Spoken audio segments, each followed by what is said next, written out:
Hi there, this is my commentary on Chapter 11, Lila, An Inquiry into Morals by Robert M. Pirsig.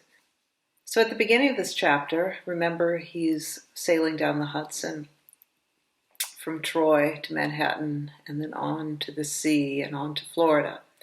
So at the beginning of this chapter, he's passing Storm King Mountain on the Breakneck Ridge, and more impressively, the walls of West Point jutting up from the bank. He reaches Whirl's End, which is named so for two reasons. One, it's hard to maneuver, and two, because it's a bend that's a couple of very sharp angles. If you're sailing down, it seems like you've hit a dead end. And to add to the misery, it's a wind tunnel. By the way, Hudson, the explorer, navigated and mapped this river in 1609, which is pretty amazing considering that the Plymouth Rocks and the Plymouth settlement was 1620. So Hudson charted the way for the first Dutch settlers who arrived shortly, I think that year or shortly after. And their vestiges is present in the names of the Tappan Zee and the Zuiderzee, that are referred to in this chapter, and Fieders remarks that the names have remained for a long time, so I guess subsequent generations found these to be high-quality patterns of value and kept the names. He's so sure Lila won't see the quality in the landscape and in the walls of West Point. He doesn't even bother to come get her to see the magnificence. He lets her sleep. He thinks she's sleeping below, but she's actually stewing about how irritating he is. And it's interesting to see these two people at such an impasse. Lila is very emotionally reactive. Again, she's thinking about how the captain asks like a big shot, and he thinks he's smart. Little does she know. But Fieders is clueless as to how to handle Lila. He's irritated that she can't see the valuable critique he has offered her about the island queen. How can she not see it? This is a real impasse, and it would take some compassion on the part of one of them to heal this. It would take the desire on the part of one of them to let go of their ego traps and value traps and meet each other on their own terms. She lived in another world, she really did, and you can never break into this world by superimposing on it patterns of your own. Well, he knows this intellectually, but it's still a sticking point for him. So in social work, we have a saying which is meet the client where he is. And this means in order to do quality work with someone, you have to open yourself up to their world and try to experience what's going on in their world, no matter how pathological it is. And Lila can't do that, and Fieders won't do it, at least not in the light of day, not intellectually, but socially. The night before, in the midnight hour, after a few beers, that was a different story. They were able to connect in a very, let's just say, a very true way that we are not seeing this morning or this afternoon. What he told her about that headboat was valuable if she'd been listening, but she wasn't. She wasn't a good listener. She had a set of fixed, static patterns of value, and if you argued with her, she'd get mad at you and maybe spite you in some way, and that's about all. He'd seen enough of that.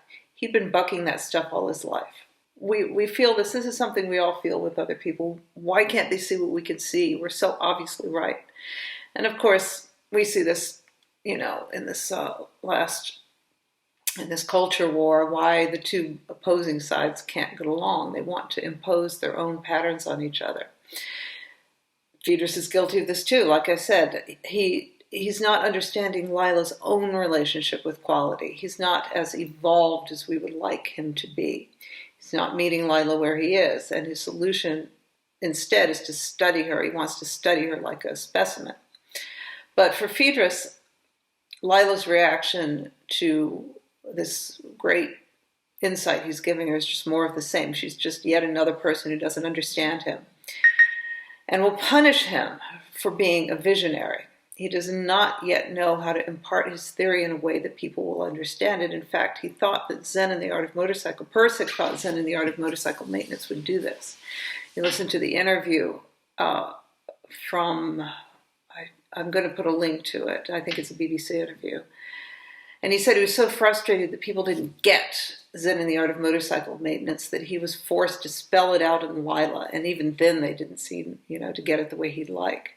So this great Pirsig, this great genius, has a very difficult time with us regular folks. So, if you've ever been sailing and you go thinking you'll have a nice leisurely time on the sailboat, you actually find yourself being yelled at a lot. You have to pull ropes here and there and grab boat parts that have strange names, and you have no idea what they are. And since you don't know what they are, you get yelled at some more, and it's constant work. And here's a sentence that actually describes that experience. He bought this boat with the illusion that when you sailed, you just sat and admired the scenery. It seemed like he hadn't sat still for 5 minutes in all these days without something needing attention. So, anyone who's been sailing who isn't, really into it is going to have that kind of experience. Okay, now we have to ponder that great question. Does Lila have quality? And Fieders kicks himself for having answered that when Rigel posed that question to him. Does a dog have a Buddha nature? It's the same question. It's exactly the same question. You could transpose it right into that whole Zen verse by Mumon. Does Lila have quality? That's the most important question of all. But if you answer yes or you answer no, you lose your own quality. We've seen this theme before in Zen and the Art of Motorcycle Maintenance. You have mystic reality, which is entirely experiential and nonverbal and unitive. It's this miasma of potential. And when you experience it, you're one with it. Brahma is Atman and Atman is Brahma. But as soon as you articulate it and attempt to describe it or separate it, you've lost it. And this theme, like I said, will repeat itself again and again. And in a way, is the essence of this chapter and of the theory. You have mystic reality and you have rational reality, which is articulated. It's categorization. Once you articulate, describe, you have violated mystic reality and there's no going back. So you just go forward and forward. However, without violating mystic reality, there's no progress. You have to do it. There's no evolution. In the case of Lila, though, what you do by trying to categorize her in this way is you open up this can of worms. And Lila, like all of us, is the end product of billions of years of evolution. And not in any lifetime can you analyze that.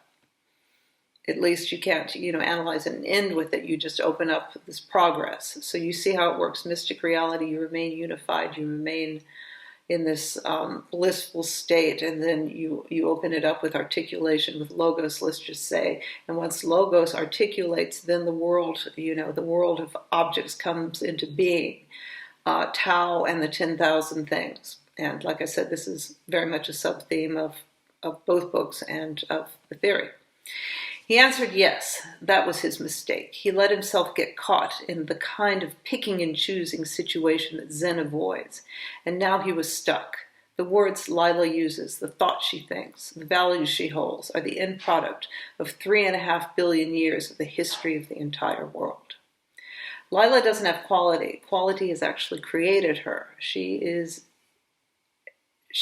possessed by quality. So here he is going further to develop the concept of patterns of value, which is, a key concept in this theory, in the metaphysics of quality. So let's go back to chapter 8 to figure out what he means by patterns of value. So this term comes up when he's mentioning, for the first time, when he mentions the anthropologist Cluckhorn, who points out that culture is actually patterns of value. And Pirsig says that he should stop there. But Cluckhorn is still mired in the subject-object way of looking at things and tries to define those values in a way you can scale. And you can't really do that. In Pirsig's philosophy, you aren't finding the patterns of value and then determining what they are and what they have in common with other cultures, etc. You're observing the patterns themselves and how they act. But the theory was okay. Lila is composed of static patterns of value, and these patterns are evolving toward a dynamic quality. That's the theory anyway. She's on her way somewhere, just like everybody else, and you can't say where that somewhere is. So the predictive element of this theory is not that you can scale Lila's values from someone else's values to determine where she's going. I kind of did that in the last chapter when I was giving you sort of a psychological assessment of her, an observational kind of anthropological thing, and someone called me out on that. That was for a reason. It was just kind of, as anthropologists, as objective anthropologists, this is what we've noticed so far. So, but we're not going to be doing that with Lila anymore so much. It's going to open up quite a bit, as we will see in the upcoming chapters. So you just really need to observe the patterns as they open up to dynamic quality, or don't. See where they go or see where they don't go. You don't do what Phaedrus did. For example, Lila's Jungle Queen boat is a very high quality pattern of value for her. So Phaedrus doesn't like this because it represents, the bad thing in his theory, the rigid static pattern, the fake, layering of style on top of no substance. And he attempts to shake up those static patterns with facts based on his theory of dynamic quality. And this is so subject-object thinking, because these facts I'm giving Lila should shake up her patterns dynamically according to my presuppositions, according to my theory. But anyone who's ever tried to change anyone else's mind knows that imposing your own pattern of value, your own facts on someone else's is never going to work. Which, as an aside, which means persuasion, rhetoric, is a very dynamic art form. All right, now we're really starting to get into his theory now. The theory had arrived in his mind several months ago with the statement, all life is a migration of static patterns of quality toward dynamic quality. In the metaphysics of quality, what is evolving isn't patterns of atoms. What's evolving is static patterns of value, and while that doesn't change the data of evolution, it completely upends the interpretation that can be given to evolution. And so he goes on to say that those particles that make up atoms, that are supposedly the building blocks or of substance, don't behave predictably, which we already know from quantum physics, so that in itself belies any substantive metaphysics. Quantum physics are, again, another platypus that Phaedrus's metaphysics really address beautifully, because it's value that brings these particles into existence. Think about that. And what more proof do you want then of, how robust this theory is? And that's why it always kills me that Pirsig is either A, forgotten, or B, not considered a serious philosopher. But he gives a reason why this theory might be ignored. And that's that each type of scientist only focuses on his own area and ignores the others. I mean, I think this is changing a lot. And if you look at Vervaeke, he says we need to get the different disciplines to speak to each other, which is, I think, a great idea. And I think we're going in that direction. But in the past, a scientist, a physicist would look at this, and an anthropologist would look at that, and a mathematician would look at this, and a biologist would look at that. So each type of scientist only focuses on his own area. So, and everything else doesn't count. So if you apply cognitive dissonance methodically, you can ignore many, many platypi. So although modern physics pulled the rug out from under the deterministic explanation of evolution many decades ago, it has survived by default because no other more plausible explanation has been available. And the whole section of evolution is interesting in the sense that it integrates into Phaedrus's theory the observable fact that evolution is a thing. And we are beginning to see that because this is a theory that he's already told us explains everything. I mean, he's implying that there's nothing left untouched and nothing left unexplained in the metaphysics of quality. So we are moving on to see how it explains evolution. And there are a few things we discover as he talks us through his looking for quality in the theories of evolution. And here are some observations. One could almost define life as the organized disobedience of the law of gravity. One could show that the degree to which an organism disobeys this law is a measure of its degree of evolution. Thus, while the simple protozoa just barely got around on their cilia, earthworms managed to control their distance and direction. Birds fly into the sky, and man goes all the way to the moon. Life rebels against laws. It wants freedom from laws. It rebels and overcomes laws of nature, whether it's gravity or entropy or equilibrium. And freedom is away from laws, and what's best is freedom and versatility. Quality is freedom. And this is what Pirsig means by static patterns are always migrating towards quality. So we know the downside of breaking laws, for example, in society, but we do it anyway, and some of us go as far as to break laws openly in forms, say, of civil disobedience, and this has been an effective, dynamic way to change policy when it really mattered. Civil rights, gay rights, women's rights, it worked. This was a dynamic updating of a system that was rigid and stagnant. Now we see that civil disobedience beginning to be too rigid, in the sense that it's performative. Let's just say it's become a cultural immune system. It's picking up on the effectiveness of the dynamism without dynamism. It's no longer really working in the way we need it to, and this is, of course, of too rigid a pattern. It's dogma, and there's a lot of dogma now in civil disobedience and social justice and that kind of thing, whereas once it was the most dynamic thing you can imagine. It was the exciting way to manifest the spirit of freedom and equality that this country is given to the world via the Indians, in some ways, and to see it kind of break down, to see it kind of become so rigid and dogmatic is interesting if you're looking at it through the lens of this theory. This would explain why patterns of life do not change solely in accord with causative mechanisms or programs or blind operations of physical laws. Very interesting. They do not just change valuelessly. They change in ways that evade, override, and circumvent these laws. The patterns of life are constantly evolving in response to something better than what these laws have to offer. And of course, that means that life is evolving towards what's better, not just surviving. And here he points out that fittest is a meaningless term unless you apply value, unless you apply what's best. And in this philosophy, what is better is quality, and quality is what's better. So the metaphysics of quality has done what others have been unable, to unite evolution with religion. It's a teleological view of evolution that does not contradict either religion nor evolution. The first major evolutionist, who was not Darwin but Jean-Baptiste Lamarck, maintained that all life was evolving towards perfection, a synonym for quality. That life is teleological, as Lamarck proposed and as Darwin denied, which is, of course, what we in the subject-object way of seeing things and the mechanistic way of seeing things. We, of course, think evolution is goalless because Darwin ends up being a better ghost, let's just say, than Lamarck was. His theory was much better in most ways, except for this teleological part that just gets chopped off and ignored.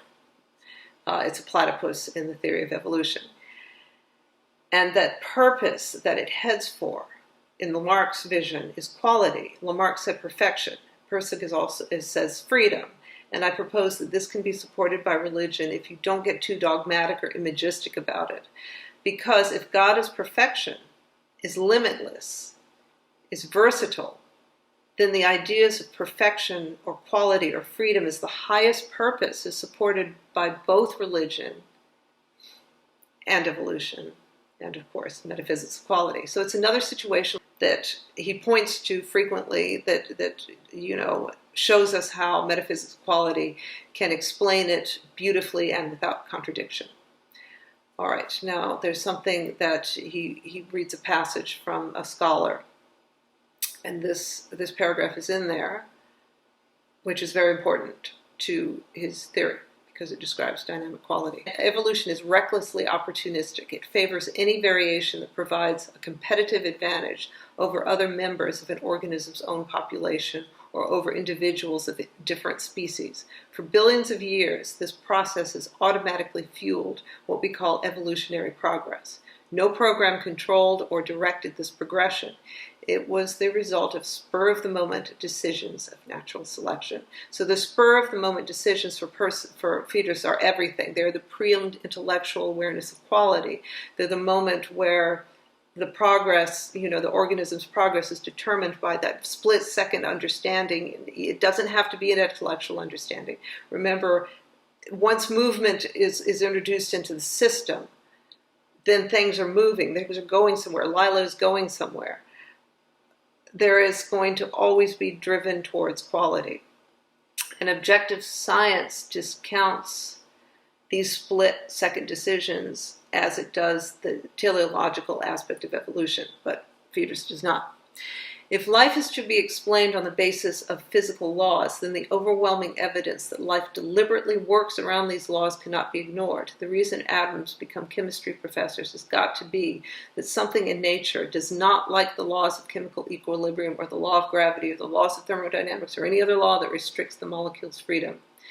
They only go along with the laws of any kind because they have to, preferring an existence that does not follow any laws whatsoever. Now, human beings are like that too. We don't want to follow laws. We don't want to go to school. We don't want to cross at the crossing light, and very frequently we try not to. We want to be free. That is essentially who we are.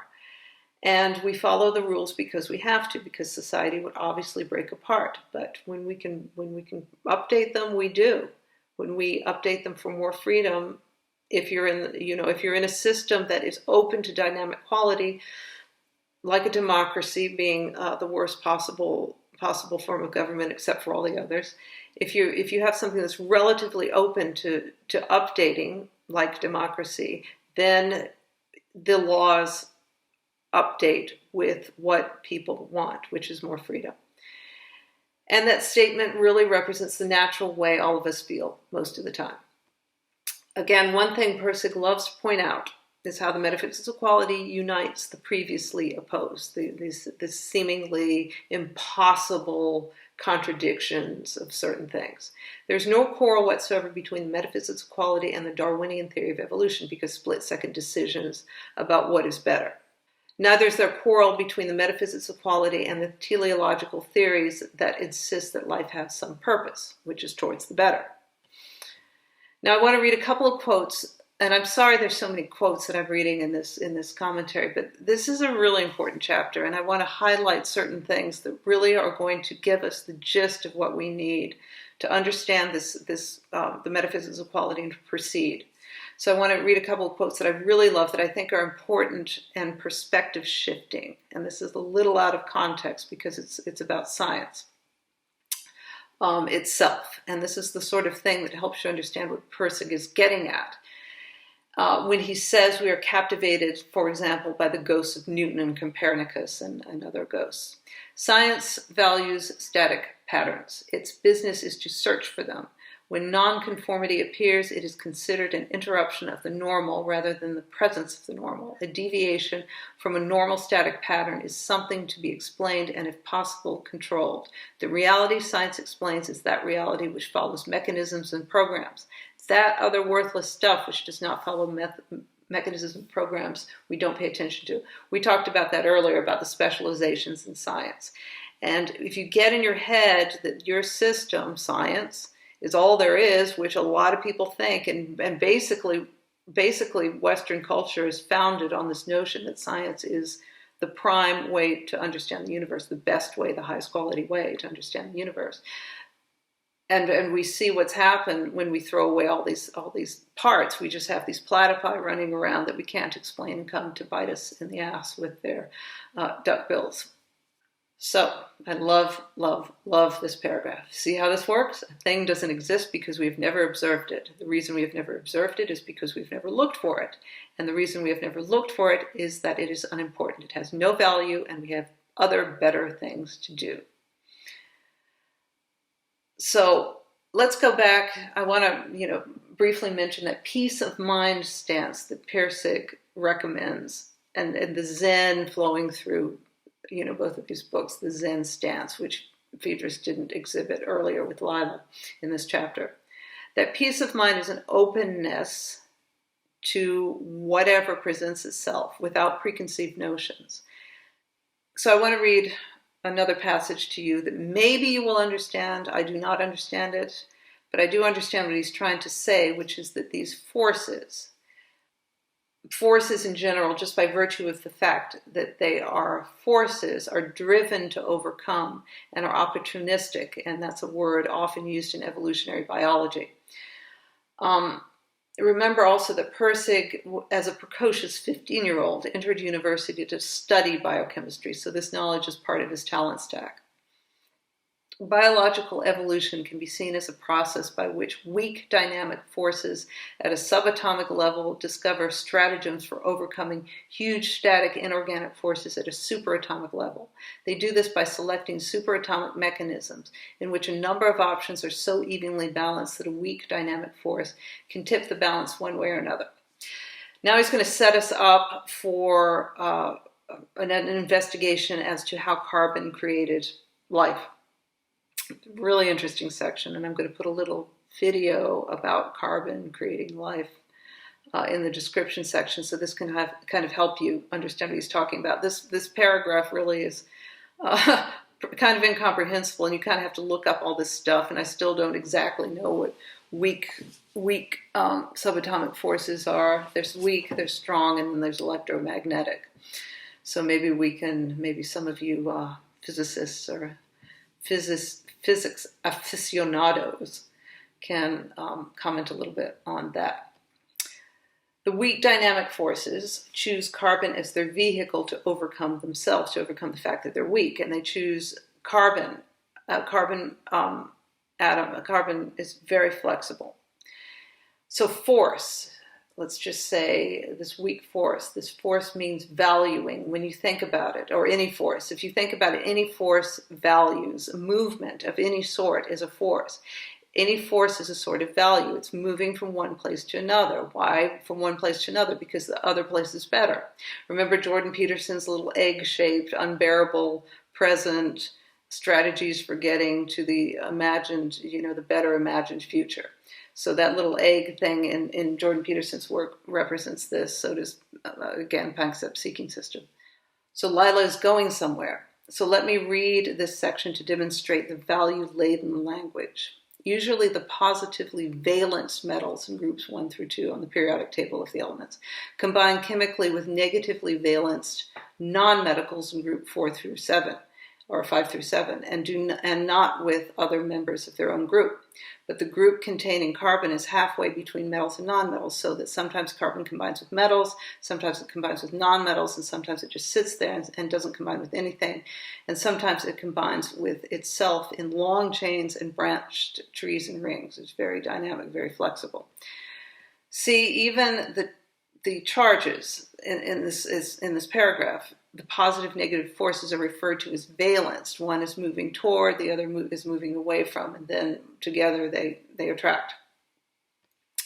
It was a vehicle they could steer to all sorts of freedom by selecting first one bonding preference and then another in an almost unlimited variety of ways. And of course we know from real life experience, obviously a vehicle is a representative of freedom.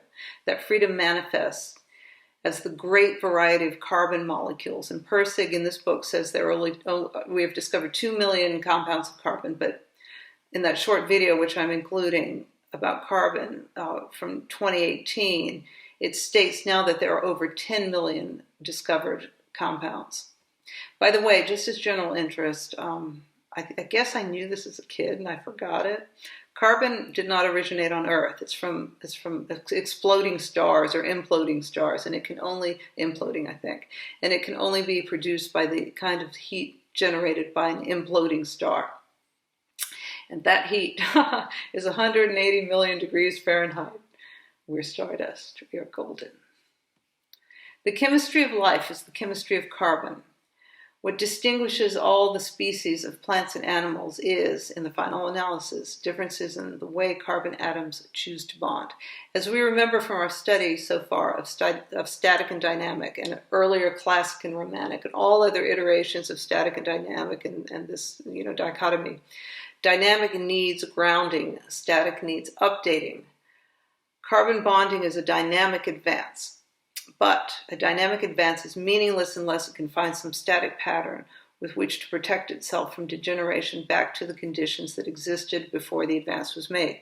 Evolution can't be a continuous forward movement. It must be a process of ratchet-like steps in which there is a dynamic movement forward, up some new incline, and then, if the result looks successful, a static latching on of the gain that has been made, and then another dynamic advance and another static latch. So this concept of the static latch is really important to the theory. So that's why, again, sorry for reading so much in this commentary. Just some chapters you have to. And what preserves the carbon molecule from degeneration to make it able to avoid entropy is the development of protein as a guard. So protein is a static pattern that protects, that really that is very hardy, let's say, very solid, and that protects the dynamic carbon molecule. And then in the two in combination have more freedom. The protein harnesses the dynamic aspect of carbon, and together they are now in a position to expand and evolve and become life. The carbon molecule is DNA, protected by a sheath of protein, and this is the latch. This is the latch that transforms the inorganic material to life. That is the latch that goes from inorganic to biological. So ironically these days, what's the simplest form of life? Well, it's a virus. And a virus is nothing, some viruses are nothing but a DNA molecule and a protein molecule. Coronavirus from the pictures looks a little more complicated than that. And we all know what that looks like. It's become an icon. The division of all biological evolutionary patterns into a dynamic function and a static function continues on up through higher levels of evolution. Very important. This is a pattern that scales. The pattern itself scales, not the content of the pattern. Big difference. That's the same pattern we see throughout everything. It's the pattern identified by the metaphysics of quality. It's the pattern of reality. We began a long time ago with Classic and Romantic in the other book, which is roughly in this arena. And that was one manifestation of this pattern. Now Fetus has gotten metaphysical. This is the pattern. So the examples of static, the formation of semi-permeable cell walls to let food in and keep poisons out is a static latch. So are bones, shells, hide, fur, burrows, clothes, houses, villages, castles, rituals, symbols, laws, and libraries. All of these prevent evolutionary degeneration. And examples of dynamic advances: sexual choice, symbiosis, death and regeneration, communality, communication, speculative thought, curiosity and art. In a value-centered explanation of evolution, they are close to the dynamic process itself, pulling the pattern of life toward greater levels of versatility and freedom. So that's really interesting. And if you're looking at things, say you go into Carl Jung and symbolism and all these people in this corner, Peugeot, who are looking at symbolism. And so look at these two types of symbols and how they're represented in archetypes, how they're represented in the language of creation, the Peugeot language of creation. You've got these outer layers, the thing protecting the center, and in the center you have this dynamism. For example, the Trinity, which is totally dynamic. And around that is the church, for example. That's one of, I'm just saying that these patterns you're going to see everywhere. A subject out of metaphysics sees these second group of things, these dynamic advances, as emergent, as incidental. But in the metaphysics of quality, they are the element of change and just as necessary as stability. The two need each other 100%. The increase in versatility is directed towards dynamic quality. The increase in power to control hostile forces is directed towards static quality. Without dynamic quality, the organism cannot grow. Without static quality, the organism cannot last. Both are needed. So you know the pattern. Dynamic quality stimulates betterness, which, if it's able to ground itself with a latch, manifests in a static pattern, which in turn it wants to overcome its own static nature, so it's looking for what's better. So that static pattern is going to be moving towards quality. So then you ask, why is there so much wrong when everything is driven towards quality? Because sometimes there isn't that nice balance. Sometimes a pattern is too powerful, which makes it too rigid, too closed to dynamism, so it stagnates, it doesn't move forward. And maybe another species takes over, maybe another culture takes over. Remember how much the Zuni culture was stagnating earlier in the chapter about the Brujo. And sometimes there's too much dynamic. This flurries and flounders and regresses. And that's the end of the species or an end of a civilization. We're seeing a lot of dynamic now with all these bits of information, on the internet, disconnected from what they actually represented. These digital representations of something long forgotten all over the place. And so that's a little bit too dynamic. When things get too crazy in a civilization, the more rigid conservative forces take over. When things are too conservative, they're updated with the more liberal dynamic forces, and the two really need each other. So sometimes there's a balance, and in all things, this balance is natural selection, is selected for by nature and by quality. So I hope that made sense, and I will see you next time.